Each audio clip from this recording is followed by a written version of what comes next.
میاں قرآن کہتا ہے جس کے پلہ ہلکا پڑ گیا نا، نیکیاں کم ہوئی گناہ زیادہ ہو گئے، وہ بھڑکتی آگ میں ڈالا جائے گا، شعلے مارتی ہوئی آگ میں ڈالا جائے گا.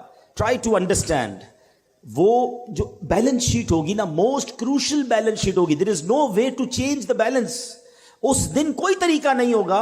ادھر تو مثال کے طور پہ کوئی بندہ قرضے میں چلا گیا، کسی سے لون لے لے گا، ڈیبٹ سائڈ زیادہ ہے تو کسی نہ کسی کے ساتھ لون لے کر ایڈجسٹ کر لے گا. ادھر لون لینے کی کوشش کی جائے گی. روایتوں میں آتا ہے کہ ایک بندہ ایسا ہوگا جس کا ایک نیکی کم ہوگی، بیلنس ہو جائے گا. اگر ایک نیکی مل جائے تو جنت میں چلا جائے گا، صرف ایک نیکی. اب وہ مارا مارا پھرے گا قیامت کے دن، یہاں تک کہ اپنی ماں کے پاس جائے گا کہ ماں جی مجھے ایک نیکی دے دیجئے، میں جنت میں چلا جاؤں گا. اس دن ماں ساتھ نہیں دے گی. والد بیٹے کے پاس آئے گا، کہے گا بیٹا میرا ایک گناہ لے لے، ساری زندگی تیری خدمت کی ہے، آج ایک گناہ کا بوجھ تو لے لے تو میرا جنت میں جانے کا سامان بن جائے گا. مگر نہ باپ بیٹے کے کام آئے گا، نہ بیٹا باپ کے کام آئے گا. کیسی نفسا نفسی ہوگی بتاؤ. اس دن اس شخص کو کتنی حسرت ہوگی کہ جس کی چند نیکیاں کم ہونے کی وجہ سے وہ جہنم میں جائے گا. اس کو کتنا یاد آئے گا کہ یار دنیا میں موقع ملا تھا، نفل پڑھ لیتا، تلاوت کر لیتا، ذکر کر لیتا، درود پڑھ لیتا، یا ایک دو چار گناہ ہی کم کر لیتا تاکہ میری جنت میں جانے کی صورت بن جاتی. یہ دن آنا ہے. اب وہ سینیریو ذہن میں رکھو اور اب اس حدیث کو دوبارہ سنیں کہ درود پاک تو میری بیلنس شیٹ کو ایڈجسٹ کرنے کا شاندار وظیفہ ہے. کہ آقا فرما رہے ہیں ایک بار درود پڑھو 10 نیکیاں بڑھ جائیں گی، 10 گناہ کم ہو جائیں گے. یعنی میرے نیکیوں کا وزن بڑھانے والا اور گناہوں کا وزن گھٹانے والا وظیفہ ہے. تو سچ بتاؤ پھر کتنے درود پڑھنے چاہیے؟ کوشش کیا کریں فضول کاموں سے بچ کر. بہت زیادہ ٹائم اپنے موبائل فون کے ساتھ ویسے ہی گپ شپ میں گزار رہے ہوتے ہیں، لینا نہ دینا پتہ نہیں، ساری سوشل میڈیا کی ویڈیوز دیکھنی ہیں. اس کے بجائے اللہ رسول کا ذکر کر لیا کرو، درود پاک کی کثرت کر لیا کریں. انشاءاللہ نامہ اعمال میں نیکیاں بڑھتی رہیں گی اور گناہ کم ہوتے رہیں گے. اللہ مجھے بھی اور آپ کو بھی کثرت کے ساتھ درود پاک پڑھنے کی توفیق عطا فرمائے. آئیے مل کر محبت کے ساتھ با آواز بلند درود پاک پڑھ لیں. صلو علی الحبیب صلی اللہ تعالی علی محمد صلی اللہ علیہ وسلم. رحمت الہی کا عشرہ ہے. ماہ رمضان کے 3 عشرے ہیں نا. پہلے 10 دن رحمت ہے، اگلے 10 دن عشرہ مغفرت ہے، اور آخری عشرہ جہنم سے آزادی کا عشرہ ہے. اللہ کی رحمت کے بارے میں سنا ہے مگر کبھی کوشش کی اس کو جاننے کی کہ اس کی رحمت کی وسعت کیا ہے، اس کی رحمت کے ڈائمنشنز کیا ہیں، اس کی رحمت ہے کتنی بڑی. آج اللہ کی رحمت کی ختم ہو جاتی ہے. آج اللہ سے محبت کی بات کرتے ہیں. وہ کریم ہم پر کتنا مہربان ہے، آج اس پر بات کرتے ہیں کس طرح اس کی مجھ پر اور آپ پر مہربانیاں ہیں. یاد رکھیں دنیا میں کوئی کسی سے پیار کیوں کرتا ہے؟ What is the reason? کیا وجہ ہوتی ہے کہ بندہ کسی کے فال ان لو، اس کے پیار میں گم ہو جاتا ہے؟ 3 ریزن ہوتی ہیں نارملی. یا تو وہ بڑا حسین ہوتا ہے، اچھا لگنے لگ جاتا ہے، یا بڑا مہربان ہوتا ہے، خیال رکھنے والا ہوتا ہے، یا وہ بڑا با کمال ہوتا ہے، اسپیشل ہوتا ہے، عام لوگوں سے ہٹ کر ہوتا ہے، اس لیے اس سے پیار ہو جاتا ہے. اگر یہ 3 ریزنز ہیں تو خالق کائنات کی طرف اگر توجہ جاتی ہے تو دنیا کے سارے حسن اور رعنائیوں کو بنانے والا وہ میرا مالک کیسا حسین ہوگا، جس نے دنیا میں ایسے حسین اور ایسی رعنائیاں، اتنے خوبصورت مناظر بنائے، جنت جس نے بنائی، اس مالک کی سبحان اللہ وہ کیسا حسین مولا ہوگا. پھر آگے چلو، اگر با کمال سے محبت ہوتی ہے تو ہر با کمال کو کمال دینے والی ذات بھی رب کائنات کی ہے، پھر اس سے محبت کیوں نہ ہو. اور اگر کسی محسن سے، کسی خیال رکھنے والے سے پیار ہو جاتا ہے تو بتاؤ تو صحیح، جب سے پیدا ہوا ہوں، جب سے لے کر آج تک روزانہ جس کے احسانات تلے دبا ہوں وہ کوئی اور ذات نہیں، وہ میرے مالک کی ذات ہے. بلکہ سچی بات بتاؤں، مجھ پر اور آپ پر تو پیدا ہونے سے پہلے ہی اس کے احسان جاری ہیں. جی ہاں، بیفور مائی برتھ وہ مجھ پر بلیسنگز، مجھ پر مہربانیاں جاری کیے ہوئے. کیسے بتائیے؟ کیا بچے اب نارمل پیدا نہیں ہوتے ہیں؟ بچے پیدا ہو رہے ہیں آج کل، کسی کے جناب کون سا مرض ہے، کسی کا ایک گردہ ہی نہیں ہے، کسی کا ہاتھ صحیح نہیں، کسی کا پیر صحیح نہیں، کوئی بغیر آنکھ والا، کوئی بغیر کان والا. عجیب عجیب معذور بچے پیدا ہوتے ہیں. اللہ تعالی ہمیں اور ہماری نسلوں میں ایسے معذور بچوں سے ہمیں محفوظ فرمائے. لیکن میں پورا پیدا ہو گیا، میرے اعضاء پورے ہیں، میں دیکھ بھی رہا ہوں، بول بھی رہا ہوں، سن بھی رہا ہوں، اس کا مطلب کیا ہوا؟ میرے رب نے میری تخلیق کامل فرمائی۔ ماں کے پیٹ میں جب میری تخلیق ہو رہی تھی، میرے اس کریم مولا نے مجھ پر یہ مہربانی کی کہ میرے کوئی پارٹ آف باڈی، کوئی آرگن آف باڈی کم نہ تھا، میں کسی بڑی بیماری میں نہیں تھا، پیدا ہوتے ہی شوگر کا مریض نہیں ہوں۔ یہ کتنی بڑی میرے رب کی مجھ پہ مہربانی میری پیدائش سے پہلے سے جاری ہے۔ اور سچ پوچھو، اس سے بڑی مہربانی بتاتا ہوں، وہ یہ ہے کہ اللہ نے مجھے اور آپ کو مسلمان گھرانے میں پیدا کر دیا۔ کسی کافر کے گھر میں بھی تو پیدا ہو سکتے تھے نا، روز بچے پیدا ہو رہے ہیں، کوئی کس مذہب والے کے یہاں پیدا ہو رہا ہے۔ میں نے کیا کمال کیا تھا؟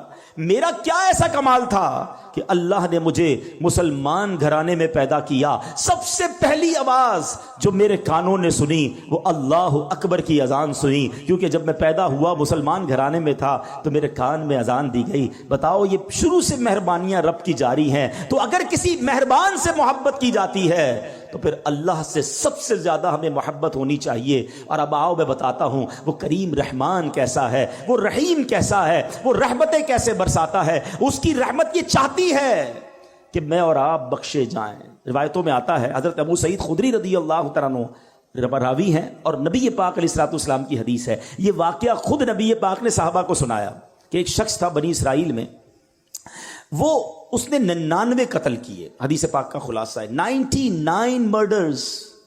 اور اس کے بعد اسے خیال آیا کہ یار بہت ہو گیا، افطار کے بعد تکلیف ختم ہو جاتی ہے، کھاتے پیتے ہیں، موج کرتے ہیں۔ وہ ایک راہب کے پاس گیا، سو کالڈ مولوی صاحب، اس زمانے کے بھی سو کالڈ تھا نہیں، لکس لائک، بے شک ہم بھی آج کل ہر داڑھی والے کو عالم دین سمجھ لیتے ہیں، بلکہ اب تو بغیر داڑھی والے کو بھی عالم دین کہنا لوگوں نے شروع کر دیا۔ یہ عجب فنومنا چلا ہے کہ جس کی مرضی وہ اسلام کی انٹرپریٹیشن کر رہا ہے اور لوگ اسے سنی جا رہے ہیں۔ اللہ کے بندوں، عالم دین صحیح عقیدے والے سے بات سنو گے تو سمجھ آئے گی۔ یہ حدیث بھی اسی طرف رہنمائی کر رہی ہے کہ کہنے کو وہ کوئی مذہبی آدمی ہوگا، یہ بندہ چلا گیا اس کے پاس، کہا حضرت 99 قتل کیے ہیں، کیا میری توبہ قبول ہوگی؟ وہ بندہ، اس نے کہا خدا کا خوف کر، 99 بندوں کا قاتل، تیری توبہ قبول نہیں ہونی۔ اس نے اس بندے کو اللہ کی رحمت سے مایوس کر دیا۔ اب وہ پہلے ہی قاتل تھا، اس نے کہا چلو پھر سینچری پوری کرتے ہیں۔ اس نے اس راہب کو بھی مار دیا، 100 قتل کر لیے۔ پھر خیال آیا نہیں، غلط کیا، توبہ کرنی چاہیے۔ پھر کسی عالم دین کے پاس گیا۔ اب عالم دین نے کہا کہ نہیں، تمہاری توبہ قبول ہو جائے گی، گھبراؤ نہیں، اللہ کی رحمت سے مایوس نہ ہو۔ ایسا کرو، فلاں علاقے میں نیک لوگوں کی ایک بستی ہے، تو ادھر چلے جاؤ اور ان نیک لوگوں کے قریب جا کر اللہ کی بارگاہ میں دعا کرنا، تو اللہ کریم جو ہے تجھ پر رحمت فرما دے گا، تیری توبہ قبول کر لے گا۔ یہ بندے نے نیت کی، اچھی نیت، اور چل پڑا۔ اللہ کی شان دیکھو، راستے میں اس کا انتقال ہو گیا۔ عذاب کے فرشتے آ گئے، ہم لے جائیں گے، 100 بندوں کا قاتل ہے۔ رحمت کے فرشتے آ گئے، ہم لے جائیں گے، توبہ کی نیت کر لی تھی، چل پڑا تھا، اللہ سے دوستی کا ارادہ کر لیا تھا، یہ چل پڑا ہے۔ اب دونوں قسم کے فرشتوں میں ایک طرح سے بحث شروع ہو گئی۔ عذاب کے فرشتے کہتے ہم لے جائیں گے، توبہ کی تھوڑی تھی، گھر سے نکلا ہی تھا، ارے 100 تو قتل کر دیے ہیں۔ رحمت کے فرشتے کہتے نہیں، اللہ کی راہ پہ چل پڑا تھا، دل میں شرم اور ندامت آ گئی تھی، ہم لے جائیں گے۔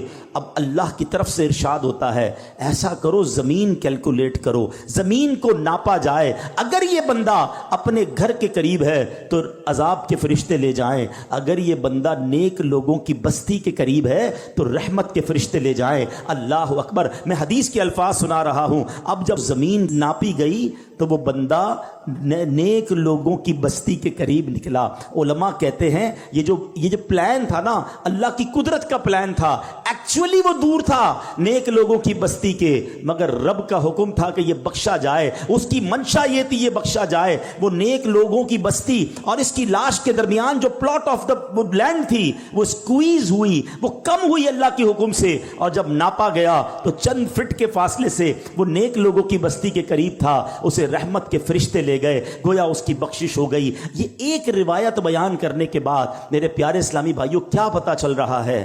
وہ رحیم، وہ کریم کریم وہ توبہ قبول کرنے والا ہے، وہ معاف کرنے والا ہے، اس کی رحمت چاہتی ہم بخشے جائیں، مگر یہ بندہ ہے جو توبہ نہیں کرتا، یہ بندہ ہے جو اس کی بارگاہ میں سر نہیں جھکاتا، وہ اس سے دوستی نہیں کرتا۔ میرے پیارے اسلامی بھائیوں، اس حدیث سے ایک اور بہت خوبصورت بات سیکھنے کو ملی ہے۔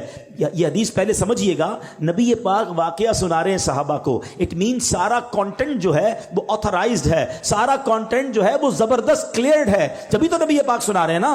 تو آقا نے کیا بتایا کہ لوگوں نے مشورہ دیا نیک لوگوں کی بستی کے پاس جا کر دعا مانگو۔ تکلیف ختم ہو جاتی ہے کہ اگر آج بھی کوئی اللہ والوں کے پاس اگر حیات ہیں تو ان کی صحبت میں جا کر دعا مانگے، اور اگر دنیا سے چلے گئے ہیں اور ان کے مزار کے پاس جا کر اللہ سے دعا مانگے کہ اللہ ان کے صدقے، نیک لوگوں کے صدقے، مبارک جگہ کے صدقے میری توبہ قبول فرما لے۔ تو جہاں رحمتیں برس رہی ہو ادھر جا کر دعا کرنا، ادھر جا کر اللہ سے مانگنا، یہ اس حدیث سے ثابت ہے۔ ویسے تو قرآن کی آیت سے بھی ثابت ہے کہ جب حضرت زکریا علیہ السلام کو دعا کرنی تھی، بیٹے کی تمنا تھی، تو قرآن کہتا ہے حضرت زکریا کہاں گئے تھے؟ محراب مریم میں گئے تھے۔ سورہ مریم اٹھاؤ، وہاں قرآن کہتا ہے کہ حضرت زکریا نے مانگنا اللہ سے تھا، گئے کیوں محراب مریم میں؟ ارے اللہ سے تو کہیں سے مانگ سکتے تھے نا، نہیں، بی بی مریم وہاں عبادت کرتی تھی، یہ دعا کی قبولیت کا مقام تھا۔ محراب مریم میں جا کر دعا کی، اللہ نے بڑھاپے میں انہیں اولاد عطا فرما دی۔ تو پتہ یہ چلا اللہ والوں کے جہاں قدم لگیں، اللہ والے جہاں عبادت کریں، اللہ والے جہاں موجود ہوں، اگر وہاں جا کر دعائیں مانگی جائیں، اللہ مجھے اور آپ کو بار بار مکے مدینے کی حاضری عطا فرمائے، مقدس مقامات کی حاضری عطا فرمائے۔ وہاں کا سفر کر کے رب سے جب وہاں جا کے بندہ مانگتا ہے تو بگڑی بن جایا کرتی ہے۔ تو بہرحال یہ ہے میرے رب کی رحمت، سبحان اللہ، میرے رب کی رحمت کی کیا بات کروں۔ اللہ کریم قرآن مجید میں فرماتا ہے، دیکھیں کچھ لوگ، شیطان ہے نا، جب بہت سارے گناہ ہو جاتے ہیں نا، اب شیطان مردود تو نہیں چاہتا ہم توبہ کریں، وہ کہتا ہے یار تیری توبہ کیسے قبول ہوگی، اتنی نمازیں قضا ہو گئی، اتنے حرام کام کر لیے، اتنے برے کام کر لیے۔ اب شیطان یہ ازیوم کروا دیتا ہے کہ توبہ تو قبول ہونی نہیں، اب کری جا گناہ جتنے کرنے ہیں۔ یہ شیطان کا بہت بڑا وار ہے۔ دیکھو اللہ قرآن میں کیا فرماتا ہے، اللہ فرماتا ہے کل یا عبادی الذین اسرفوا علی انفسہم لا تقنطوا من رحمت اللہ ان اللہ یغفر الذنوب جمیعا انہ هو الغفور الرحیم۔ اللہ فرماتا ہے تم فرماؤ اے میرے وہ بندو جنہوں نے اپنی جانوں پر زیادتی کی، اللہ کی رحمت سے نا امید نہ ہو، کبھی بھی اللہ کی رحمت سے نا امید نہ ہو۔ لا تقنطوا من رحمت اللہ، بے شک اللہ سب گناہ بخش دیتا ہے، بے شک وہی بخشنے والا مہربان ہے۔ تو اب سمجھیے گا اس بات کو کہ رب کریم ایک لمحے میں چاہے تو ساری زندگی کے گناہ بخش دیتا ہے۔ دنیا میں کوئی جرم معاف نہیں کرتا۔ آپ اور میں اگر ہماری کوئی ایک بار بات نہ مانے، ہم کہتے ہیں چلو معاف کیا، دوبارہ نہ مانے چلو آئندہ مت کرنا، تیسری بار ایسا کرے بندہ کہتا ہے اس کی تو عادت ہی ٹھیک نہیں ہے، موبائل اس کے بند کر دیے جاتے ہیں، نمبر بلاک کر دیا جاتا ہے، رشتہ داری دوستی ختم کہ یہ بار بار میں کہتا ہوں میری بات نہیں مانتا۔ مگر میرے مالک کی شان دیکھو، بندہ ساری زندگی نافرمانی کرے اور ایک بار سچی توبہ کر لے، اللہ سارے گناہ معاف فرما دیتا ہے۔ اور سنو، صرف معاف نہیں فرماتا بلکہ جو اعمال لکھنے والے فرشتے ہیں نا، اللہ ان کو بھی بھلا دیتا ہے، تاکہ قیامت کے دن جب بندہ اللہ کی بارگاہ میں جائے گا تو اس کا کوئی گواہ نہیں ہوگا۔ ذرا حدیث پاک سنیے گا، میرے آقا فرماتے، مسلم شریف کی حدیث مبارک میں ہے کہ بے شک اللہ پاک رات کے وقت اپنا دست قدرت پھیلا دیتا ہے تاکہ دن میں گناہ کرنے والوں کی توبہ قبول فرمائے، اور دن میں اپنا دست قدرت پھیلا دیتا ہے تاکہ رات کے وقت گناہ کرنے والوں کی توبہ قبول فرمائے، یہاں تک کہ سورج مغرب سے طلوع ہو۔ یاد رکھیے، جب قیامت کے پہلے سورج جو ہے مغرب سے طلوع ہوگا، اس سے پہلے توبہ کا دروازہ کھلا رہ جاتا ہے، اس کے بعد توبہ نہیں ہو سکے گی۔ یعنی ہم جب تک زندہ ہیں، اگر ایسا وقت امید نہیں آئے گا ہماری زندگی میں قیامت، تو وی فیل کہ ابھی بہت ساری نشانیاں باقی ہیں۔ اس کا مطلب یہ ہوا کہ ساری دنیا والے توبہ کر سکتے ہیں اس وقت تک کہ جب تک سورج جو ہے مغرب سے طلوع نہ ہو، تو ہمیں توبہ کرتے رہنا چاہیے۔ آگے چلیے، پیارے آقا مدینے والے مصطفیٰ صلی اللہ تعالی وسلم فرماتے ہیں، اے میرے بندوں، تم رات دن گناہوں میں بسر کرتے ہو اور میں گناہوں کو بخشتا رہتا ہوں، پس تم مجھ سے بخشش طلب کرتے رہو، میں تمہیں بخشتا رہوں گا۔ بڑی پیاری حدیث ہے، اللہ کے حبیب فرماتے ہیں، جس کا مضمون ہے اللہ کی 100 رحمتیں ہیں۔ ذرا توجہ سے سنیے گا، توجہ ذرا پلیز یہاں رکھیے گا۔ اللہ کی 100 رحمتیں ہیں۔ اللہ نے فقط ایک رحمت دنیا میں اتاری ہے، اور اس ایک رحمت سے ماں اپنے بچے سے پیار کر رہی ہے، باپ اپنے بچوں سے پیار کر رہا ہے، جانور اپنے بچوں سے پیار کر رہے ہیں۔ آپ دیکھیں جانور جان دے دے گا اپنے بچے کے لیے، یہ رحمت کہاں سے آئی؟ فرمایا یہ وہ ایک رحمت ہے جو اللہ نے دنیا میں اتاری ہے، جس کی وجہ سے لوگ ایک دوسرے پر مہربانیاں کرتے ہیں۔ وہ 99 رحمتیں رب نے اپنے پاس رکھی ہیں، جو قیامت کے دن وہ ایک رحمت سے ملا کر 100 رحمتیں قیامت کے دن اپنے بندوں پر نچھاور فرمائے گا، اپنے بندوں کی مغفرت فرمائے گا اور ان پر احسانات فرمائے گا۔ ایسا رحیم ہے میرا مولا، ایسا کریم ہے ہمارا پروردگار۔ دیکھو دنیا میں اگر کسی کا کسی تھانے میں کسی جگہ کوئی قصور ہو جائے تو وہ لکھا جاتا ہے، چلو جناب معافی تلافی ہو گئی یا سزا بھگت لی یا ضمانت ہو گئی، مگر ریکارڈ پر وہ جرم باقی رہتا ہے۔ اس کی پولیس رپورٹ جب بھی بنائیں گے وہ جو کرمنل ریکارڈ تھا وہ ضرور آئے گا۔ مجھے ایک واقعہ یاد آیا، ایک بار میں ساؤتھ افریقہ گیا، مجھے ایک اسلامی بھائیوں نے بتایا کہ جناب ایک بزنس مین ہے، بیچارہ کئی سال سے کوشش کر رہا ہے، ساؤتھ افریقہ میں اس کا پولیس کریکٹر سرٹیفکیٹ نہیں بن رہا۔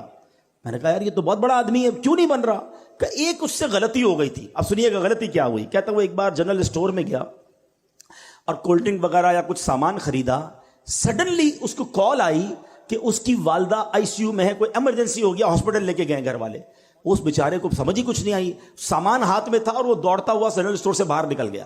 جیسے ہی باہر نکلا تو آپ کو پتا ہے انٹرنیشنلی بلکہ اب تو پاکستان میں بھی ہو گیا، وہ اسٹور کے دروازے بلنک کرنے لگے کیونکہ اس نے پیمنٹ نہیں کی تھی، تو وہاں سے گارڈ نے اس کو پکڑ لیا، کہا کہ آپ چوری کر کے جا رہے ہیں؟ کہتا بھائی چوری نہیں کر رہا، میری ماں ہاسپٹل میں ہے، مجھے کال آئی اس لیے دوڑا ہوں۔ کہا نہیں واپس اندر آئیے۔ وہ اندر گیا، اس کے خلاف پرچہ کٹا اور اس نے کہا جتنا فائن لینا ہے جلدی فائن لو، مجھے جانے دو۔ اب چند ہزار روپے کا فائن تھا، وہ فائن اس نے پے کیا، وہ بندہ ہاسپٹل پہنچ گیا۔ لیکن اب جب بھی وہ پولیس کریکٹر سرٹیفکیٹ نکلوانے جاتا ہے، حالانکہ ملینر بلینر آدمی ہے، لکھا ہوا آ جاتا ہے اسٹور میں چوری کی ہے۔ یقین کریں جب مجھے یہ واقعہ میں نے سنا نا، مجھے اللہ کی رحمت یاد آئی کہ اس بندے سے ایک جرم ہوا، آج تک وہ اس کی سزا بھگت رہا ہے، وہ معاف نہیں ہوا، وہ لکھا ہوا ہے۔ اور اللہ فرماتا ہے کہ میرے بندو تم زمین بھر گناہ کر کے میرے پاس آؤ، میں تمہارے سارے گناہ معاف کر دوں گا، تم سچی توبہ کرو میں تمہارے گناہ معاف کر دوں گا۔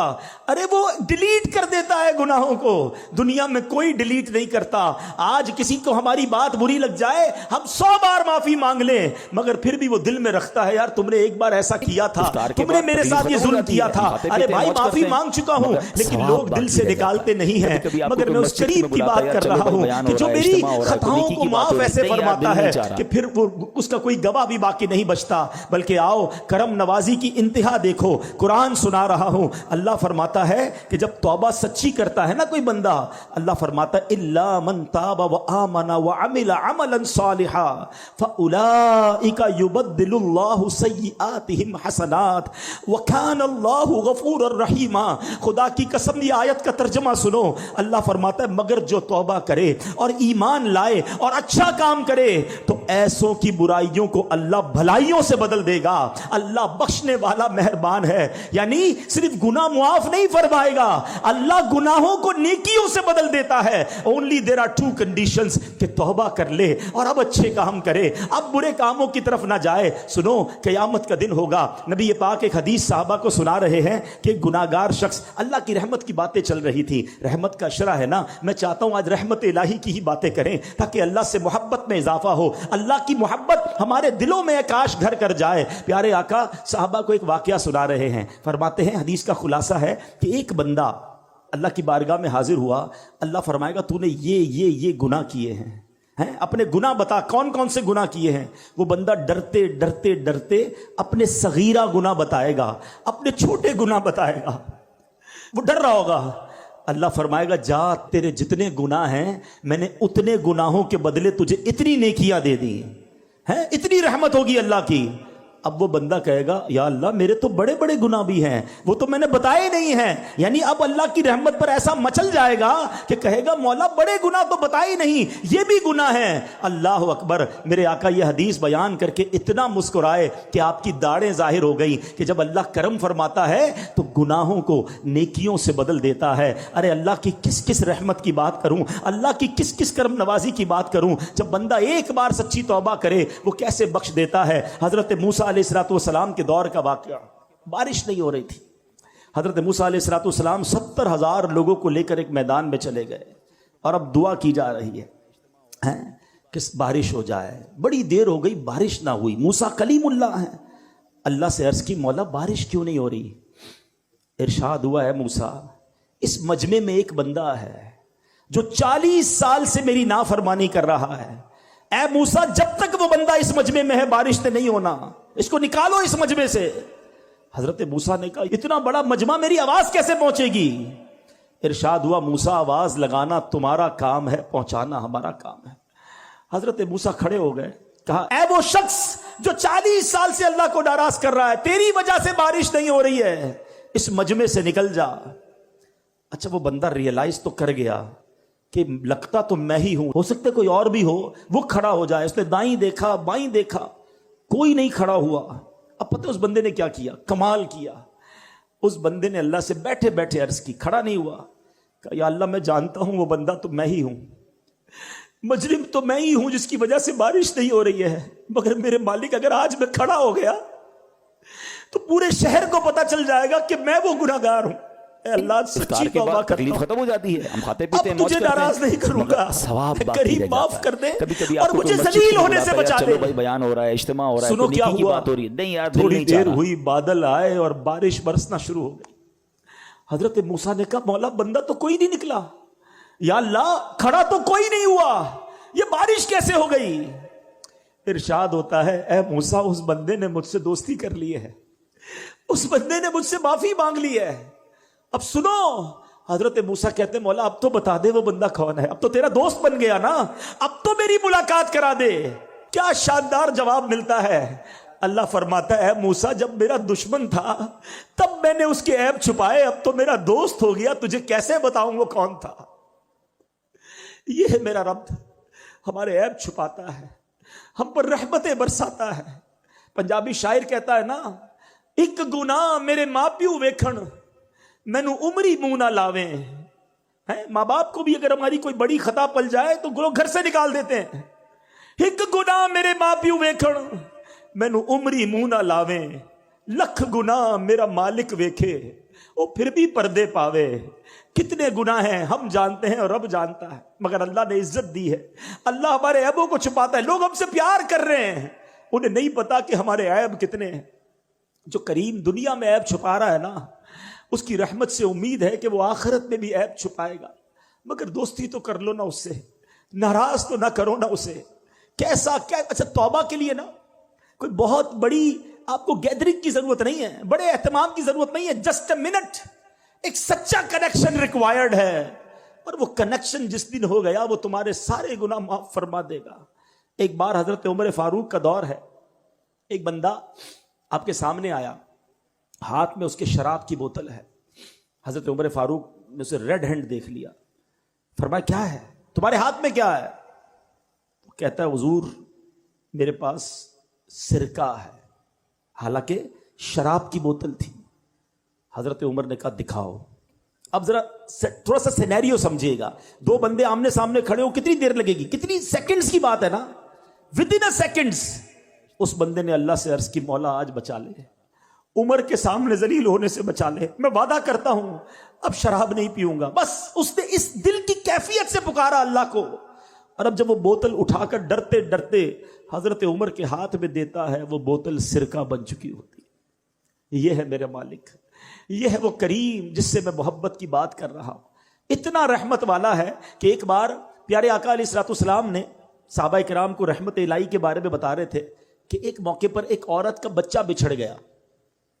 تھوڑی دیر بعد وہ بچہ مل گیا, بچہ دوڑتا ہوا آیا, ماں دوڑتی ہوئی گئی, بچے کو اٹھایا. ٹرائی ٹو امیجن کیا لو, کتنا اس وقت جو ہے وہ پیار ماں کو آتا ہے جب بچہ بہت دیر بعد ملتا ہے, ماں اسے چوم رہی ہے. نبی پاک نے کہا دیکھو جتنا اس ماں اپنے بچے سے محبت کر رہی ہے, کیا یہ ماں اس بچے کو آگ میں ڈال دے گی؟ صحابہ نے کہا حضور پاسبل ہی نہیں ہے, اس وقت تو اس کی محبت عروج پر ہے. آقا فرماتے ہیں اللہ اپنے بندوں پر اس سے زیادہ مہربان ہے. مجھے ایک بات بتاؤ, جو اتنا مہربان ہو ہم اس کی بات نہ مانیں, ہم اس کی نافرمانی کریں, ہم اس افطار کے بعد تکلیف اس کے ختم ہو غضب جاتی کو ہے, دعوت ہم کھاتے دیں. پیتے ہیں, موج یہ کرتے ہیں, کیسی احسان ثواب فراموشی باقی رہ جاتا ہے. ایک اور کبھی حدیث کبھی آپ کو کوئی مسجد کے میں بلاتا ہے, یار چلو بھائی بیان ہو رہا ہے, حضرت اجتماع انس ہو رضی رہا ہے, کوئی اللہ نیکی کی عنہ بات ہو رہی فرماتے ہے, ہیں نہیں یار دل نہیں چاہ رہا. کہ میں نے سرکار مدینہ صلی اللہ تعالی علیہ وسلم کو یہ فرماتے ہوئے سنا کہ اللہ پاک ارشاد فرماتا ہے, یہ حدیث قدسی ہوا کرتی ہے. What is the meaning of حدیث قدسی؟ آج یہ بھی سمجھ لو, آپ نے کئی بار سنا ہوگا کہ فرمان تو نبی پاک کا ہو, آقا فرمائے, مگر آقا اللہ کا فرمان سنائیں کہ رب یہ فرماتا ہے. یہ حدیث قدسی ہے. اللہ فرماتا ہے, اے ابن آدم تو جب بھی مجھ سے امید لگا کر دعا مانگے گا تو میں تیرے گناہوں کو بخش دوں گا. اے ابن آدم اگر تیرے گناہ آسمانوں کے کناروں تک پہنچ جائیں پھر بھی تو مجھ سے معافی مانگے تو میں تجھے بخش دوں گا. اے ابن آدم اگر تو میرے پاس زمین پر گناہ لے کر آئے اور پھر مجھ سے اس حال میں ملے کہ میرے ساتھ کسی کو شریک نہ ٹھہرائے تو میں زمین بھر مغفرت لے کر تیرے پاس آؤں گا. یعنی کیسے ہی گناہ کیوں نہ ہو, اللہ جب رحمت فرماتا ہے تو وہ سب معاف فرما دیتا ہے. تو آج میں نے اور آپ نے اپنے رب سے محبت کا یہ کہتے نا کہ یہ اظہار کرنا ہے. دیکھیں جس سے محبت ہونا اس کی ناراضی والے کام نہیں کیے جاتے, محبوب کو ناراض نہیں کیا جاتا جب وہ اتنا مہربان. عقل کیا کہتی ہے؟ عقل یہ کہتی ہے کہ اگر اللہ نے مجھے آنکھیں دی ہیں تو اگر میری آنکھیں حرام دیکھتی تو میری آنکھیں چلی جاتی, اگر میری آنکھیں, میرے کان حرام سنتے تو کان چلے جاتے, مگر اللہ یہ کان واپس نہیں لے رہا, یہ آنکھیں واپس نہیں لے رہا, وہ ہماری ہم پر رحمتیں جاری رکھے ہوئے ہے. تو پھر ہمیں اس کی بھی نافرمانی نہیں کرنی چاہیے. ایک قرآن پاک کی آیت سن لیجئے. اب یہاں جب اللہ کی ہم رحمت کی بات کر رہے ہیں نا, تو اب شیطان کیا کرتا ہے کہ یار پھر تو اللہ بڑا رحیم ہے, جو کرنا ہے کرو, اب تو نمازیں نہیں بھی پڑھیں گے, روزے نہیں بھی رکھیں گے, حرام کھاتے رہو, حرام پیتے رہو, اللہ تو بڑا کریم ہے, معاف فرما دے گا. یہاں ہم مار کھا جاتے ہیں. آج ذرا سنیے گا, ایک قرآن کی آیت اس بات کو کلیریفائی کر دے گی. اللہ فرماتا ہے فَيَغْفِرُ لِمَن يَشَاءُ وَيُعَذِّبُ مَن يَشَاءُ. اللہ جسے چاہے بخشے گا اور جسے چاہے سزا دے گا. اللہ کی مرضی, وہ خالق ہے, چاہے تو ہمیں نقطے پر بخش دے اور چاہے تو کسی ایک غلطی پر پکڑ فرما لے. ایمان کی ذرا تعریف سمجھ لیں. علماء کہتے ہیں الایمان بین الخوف والرجاء. ایمان خوف اور امید کے درمیان شے کا نام ہے. بے خوف بھی نہیں ہونا ہے اور نا امید بھی نہیں ہونا ہے. رحیم کو ناراض بھی نہیں کرنا ہے مگر قہار کے غضب کو دعوت بھی نہیں دینی ہے. اس کے درمیان ہم نے رہنا ہے تو انشاءاللہ بیڑا پار ہو جائے گا. تو آج میرے پیارے اسلامی بھائیوں اس بات کو سمجھنا بہت ضروری ہے. اب ذرا ایک بات سمجھیے گا, اللہ کریم نے تین کے اندر تین باتیں پوشیدہ رکھی ہیں. یہ ذرا بڑی کمال کی حدیث ہے.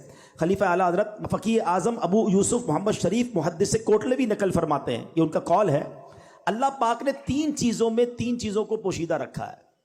اپنی رضا کو اپنی اطاعت میں, اپنی ناراضی کو گناہوں میں, اور اپنے اولیاء کو اپنے بندوں میں.